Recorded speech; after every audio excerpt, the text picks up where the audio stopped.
L'histoire passionnante des sabots du cœur est celle de la rencontre, en 2011, entre Peyo, un étalon unique au monde, et de Hassen, un cavalier au grand cœur. Il y a 15 ans, j'ai fait la rencontre de Peyo. Tout de suite, je me suis aperçu d'un comportement très singulier. Un cheval qui est constamment dans sa bulle, qui n'aime pas le contact avec les autres animaux, contact parfois très difficile avec, avec nous. Et puis, on s'est aperçu qu'à chaque fois qu'il avait un intérêt particulier avec les humains, c'était toujours un certain profil d'humain, très affaibli par la maladie, et puis surtout qu'il y avait en commun assez rapidement, après contact avec lui, de perdre la vie. Alors au début, on s'est dit, bon, c'est peut-être une coïncidence. Et puis 1, puis 2, puis 3, puis ça a commencé à faire beaucoup pour un seul cheval.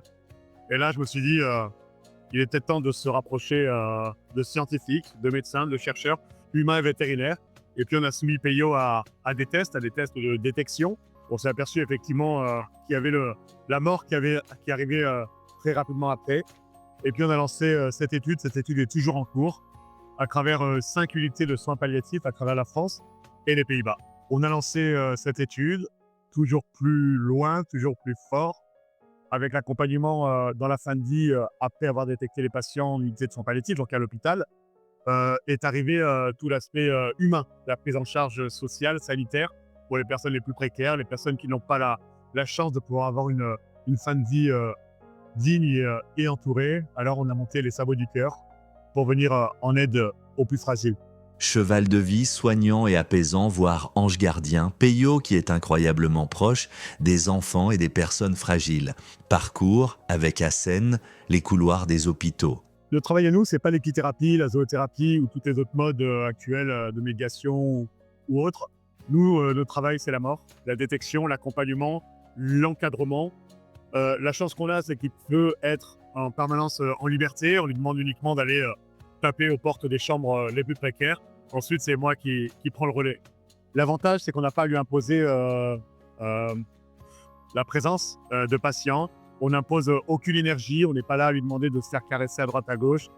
Il va faire son travail, il le fait, tant mieux, il ne le fait pas, l'humain est là. Et c'est ce qu'il y a de mieux pour sa santé morale et la mienne. Si les capacités de Peyo intéressent les scientifiques et les staffs médicaux, l'engagement de Hassen Bouchakour pour la liberté, la solidarité et la dignité humaine passionne également les médias et le cinéma. Donc, depuis plusieurs années maintenant, une équipe humaine et vétérinaire de l'hôpital Equitom en Belgique, mais ainsi que d'autres scientifiques humains, notamment l'hôpital de Valenciennes.